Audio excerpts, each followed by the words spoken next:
Sustainability is underpinned by three things: environmental sustainability, environmental ukuthini, silahlela amaphepha phansi, umhlaba siwuphatha njani, amanzi siwasebenzisa njani, igesi sisebenzisa njani, imoto lezi sizidrivayo, nemoto ezingakhi, i-carbon emission, into enjalo angithi. And then you have social sustainability, right? Where you're talking about intandani, you're talking about how you're impacting the community, you're talking about, waste removal and all this stuff, and treating out drenches and all that stuff. Then you've got economical sustainability. Economical sustainability talks to, how we utilize goods and what we do with them.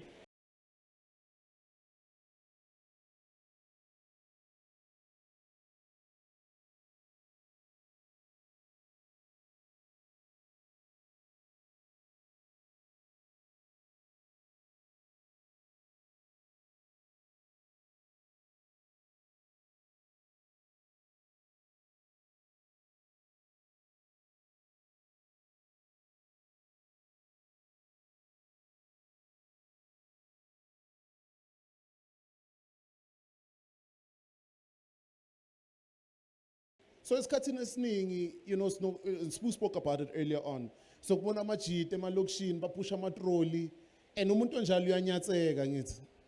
Yabona because ngithi usebenza ngodoti. Mara udoti bunemali. So I liked what Sbu spoke about earlier on when he said, mawulahla uyalahla kuphela, or do you look in your bin? And I'll tell you why.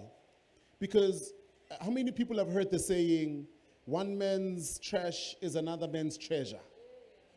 That literally goes with everything. So some of the things that I've done, right? And I know we're different, but I'm a process person. I'm pedantic and on all that stuff. So I've got about 4 dustbins in my house.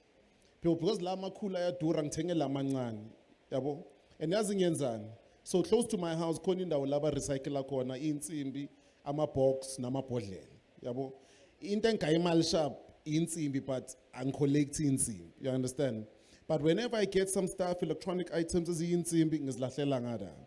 And then you know what I do? Ngifundisa nalabantu engihlala nabo ukuthi mangine rubbish, irubbish asiyilahli yonke indawo. Baseyigcwelele manginesikhathi ngikova le ngiyoyidampa bangaya yona le choko or le 20 rand yami. And then what I then do with that money is I don't use it because mangiyisebenzisa ngiyanyatsa ngithi 20 rand bonakala ngathi imali edelelekayo. Ngiyayithatha ngifaka phakathi kwe-piggy bank kuthi ukuthi manje ngiba discipline ngemali yami. Mangiba discipline ngemali yami, I mean after a year or some period, then leyo mali access to 20 rand sekuyoba ma 2 clipper or 3 clipper. Now it changes it changes how you also then view and utilize money. But the other aspect of sustainability is in and around entrepreneurship. Some of the entrepreneurs came out here and they pitched. So you pitched your business and you pitched your idea, and sometimes you pitch it in spaces where you can interact with the judges. And they'll respond and say, sayuzi idea yako yinhle, but we don't think it's sustainable. So what they mean by that is that we don't think it can live by itself. We don't think that the idea can live by itself. It doesn't have a commercial right to exist. Because beyond us giving you the money, in most cases, that's when you're talking to DFIs, you're talking to funding institutions, the banks, where you're applying for money, and you're asked about sustainability. Because what they're looking for is, if it's Sokaya, if I've Tiger, how will you then ensure that that money continuously grows, but over and above that, that you are able to repay us and show that you are able to manage your own sustenance? So what then entrepreneurs do is, and because you must also understand a couple of things. Because 90% of the entrepreneurs we work with, you work from home. That's what our data tells us. Majority of them work from home. Whenever you price your products, you don't price your products, and this then becomes a challenge, but it's also a good thing, and I'll tell you why.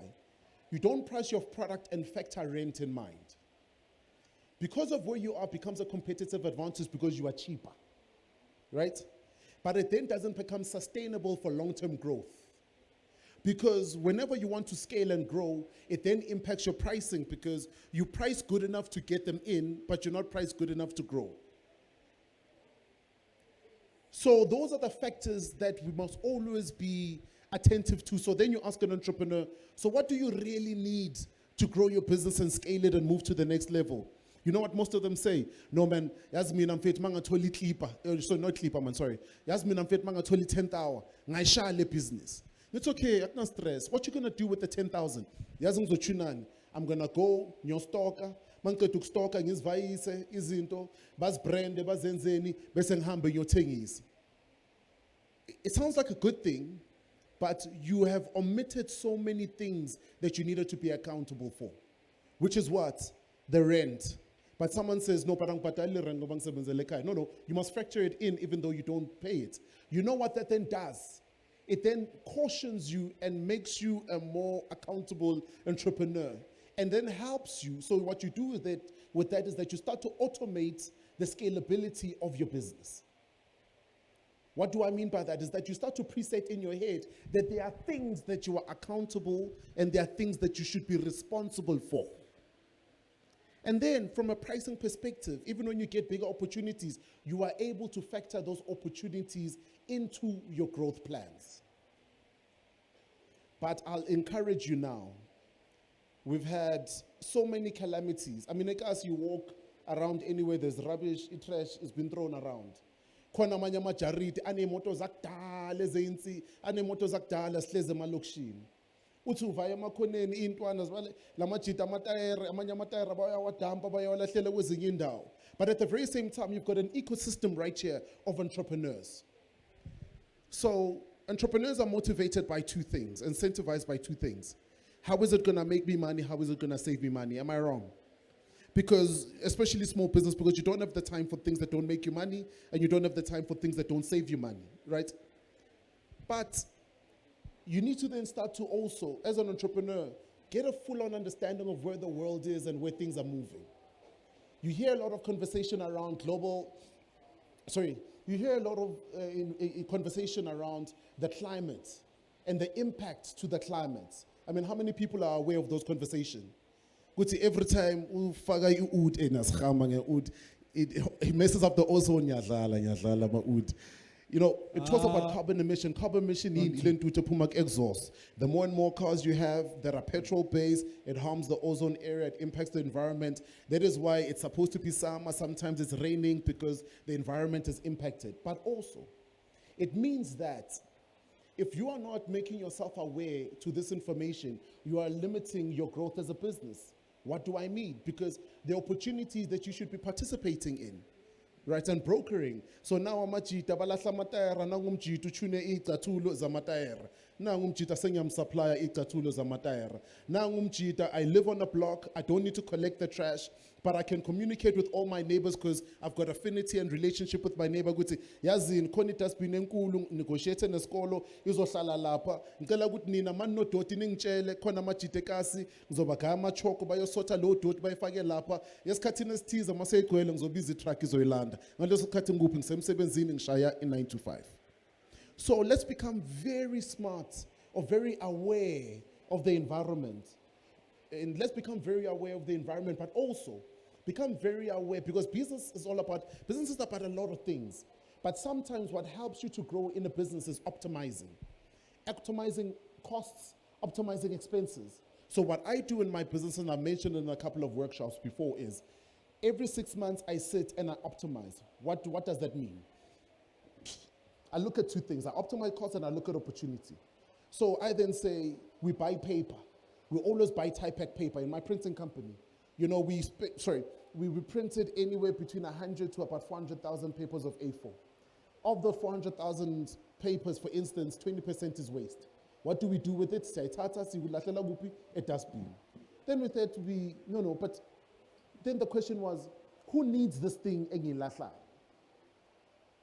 Who is my trash valuable to? Not all trash is valuable, but who is specific trash valuable to? The moment we're able to unpack that, it means that we needed to only add a certain layer to our business process that then added an impactful area to the environment. So now we're environmentally sustainable. You understand what I'm saying? Now, because we're environmentally sustainable means that now we then create jobs who are socially sustainable. Now, because we're socially sustainable means that now we end up becoming economically sustainable, meaning that my 100 Rand is no longer the same 100 Rand. It's actually worth more because I'm not now spending it frugally on things that I should not be spending it on. I'm now accountable. Those are certain nuggets around sustainability. So when we host these workshops like this, we get people to come in and share their views and their perspectives. But it's all on the entrepreneur. And my biggest encouragement is, njengoba kusasa sondaga sibheke irugby ngithi ebusuku, kusasa siyoblow mas relax.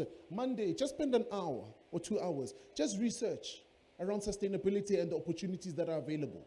And then start to find ways of weaving that into your story. Because you're entering into November, and you know what happens in November? It's Global Entrepreneurship Month, it's Entrepreneurship Month. There's a lot of pitching competitions that come up. There's a lot of opportunities for you to sell your business. Now, if you can add an innovative aspect and a sustainability aspect to your pitch, chances of you standing out are far greater. I want to just saying Shange inside scoop. But I'm not here for that, man. Sorry,